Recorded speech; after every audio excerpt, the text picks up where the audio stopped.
Number 1. Juliette Delania Hill Walker, age, vanished from Pontiac, Michigan on June 1, 1963. Juliette, who often went by her middle name, had a history of dropping out of sight for short periods, but it always returned. This time was different. She left her children behind and never returned. I've seen some posts around the internet which suggest that Juliette may still be living. It appears that Juliette's loved ones were attempting to contact a woman by the name of Tanya, who they believe may be another daughter of Juliette who was born after her disappearance. From what I can see, Tanya did not reply though. It should be clarified that this information was found on Zabasearch. It's less commonly used now, but prior to the social media explosion, it was often used to post public pleas for a specific individual to contact them. Then, if the intended recipient googled their name, it would pop up in search results. So, the lack of response could very well mean that Tanya did not see it. There is another message, in search of Juliette, that is addressed to a Delania Mumper in Roanoke, Virginia. I'm not sure if the sender had reason to believe she might be Juliette or if they were just trying to contact women named Delania. Unfortunately, the Zabasearch messages were all I could find, except for brief listings on Charlie Project and Namus. If still alive, Juliette would be 75 years old as of this writing. I hope she is indeed alive and will contact her family. Number 2. Denise Marie Sheehy, age 16, disappeared from Woodside, New York on July 7, 1970. Denise stormed out of her family's apartment in the Metz complex at 4815 46th Street in Woodside, Queens. She was helping her mother prepare for her older sister's birthday dinner when her mother smelled alcohol on her. She scolded Denise and said she was going to tell Denise's father. That's when Denise stormed out the door. Just prior to this, she had been on the phone with her boyfriend, who was visiting a sick relative in Pennsylvania. She was last seen hopping a fence and exiting through an adjoining apartment complex. Meanwhile, her sister Lorraine, who turned 19 that day, was on her way home from work in Manhattan. Instead of the birthday festivities she expected, she found chaos. Their mother left the table set for a week. Denise's boyfriend came back from Pennsylvania upon hearing the news of her disappearance and helped search the neighborhood. He was cleared of any involvement and her family never believed he had anything to do with it. There has been no sign of Denise, as far as I know, since the day she vanished. I've found no indication that there were any leads or tips, but someone has to know something. I'm very hopeful that with the passage of time, someone will come forward. Number 3. Peter Joseph Boenick, age 17, and Richard Henry Lamson, age 18, disappeared from San Mateo, California on February 22, 1970. Peter was a resident of a children's home in La Honda, California, but was on a weekend pass at his family home on Ginniver Street in San Mateo at the time of his disappearance. He and his friend, Richard Lamson, who was just barely an adult, vanished at the same time.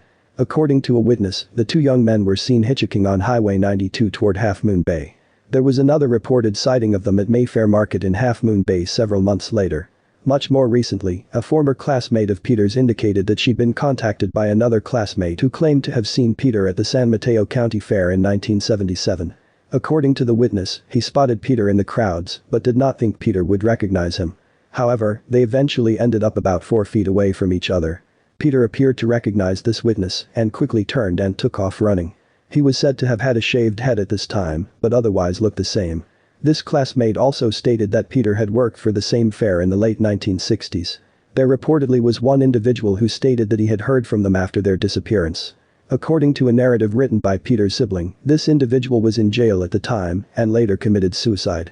As far as I can tell, the circumstances of this communication are not known, but it's curious. If this person was in jail at the time, there wouldn't have been a whole lot of ways that he could have been contacted by them. It could have been a letter or a visit, both of which there would likely be a record of. The other possibility is that they, too, were in jail. Both Peter and Richard had spent time in the boys' home and they were friends prior to being sent there. It's believed that Richard had recently been released as he turned 18. It's unknown what happened to Peter and Richard, though it is believed that they disappeared together. Peter's brother continues to search for him. Number 4. Lorraine Ray Herbster, age 17, was last seen in Westampton Township, New Jersey on March 9, 1979.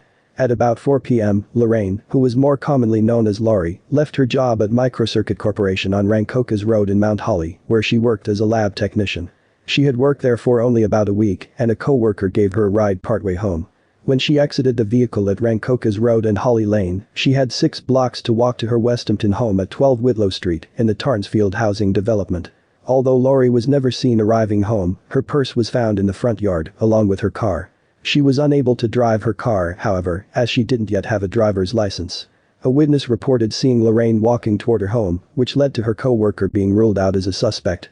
Police also questioned her ex-boyfriend, who she had broken up with in December 1978, but he was cleared.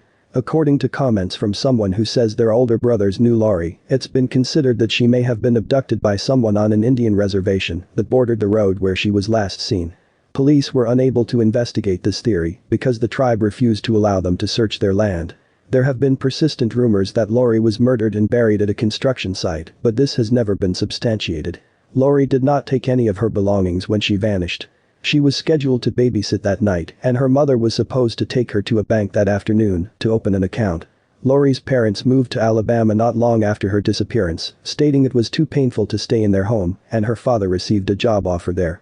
Her relatives continued to contact police for many years, but were always told there were no updates. In 1989, several friends of Laurie's erected a billboard near where she was last seen, in hopes of drawing in some fresh leads. In 1990, a resident of a nearby town was gardening in their backyard when a human jawbone was uncovered. At the time, an unfortunate article appeared, indicating that law enforcement would not be investigating it as a potential lead in missing persons cases. Number 5. Richard Viglizzo, age 29, went missing from San Francisco, California on November 20, 1983. There are unfortunately no details at all online regarding the circumstances of his disappearance. This is pretty typical of San Francisco. From doing independent research, I was able to find that he did not live in San Francisco at the time, he lived in neighboring San Mateo County. I believe he did work in San Francisco, however. He was an owner of Viglizzo Family Deli, along with his parents and siblings. I've been unable to pinpoint the exact location of the deli, but his family was also behind Viglizzo Meats, which produced a regionally popular Viglizzo sausage. Viglizzo Meats, at least for a time, was located in San Francisco, on Noriega Street. Therefore, I'm guessing he vanished during the course of his workday. He had also been married just over a year at the time of his disappearance. His father's obituary states that his son, Rich, will always be in his heart, instead of describing him as predeceasing or surviving him. I wish there were more details that might trigger a memory in someone who might know something, but not realize it. Did he just mysteriously vanish after leaving work? Is there a car missing with him? Was he having problems with anyone, or had he indicated he planned to go somewhere?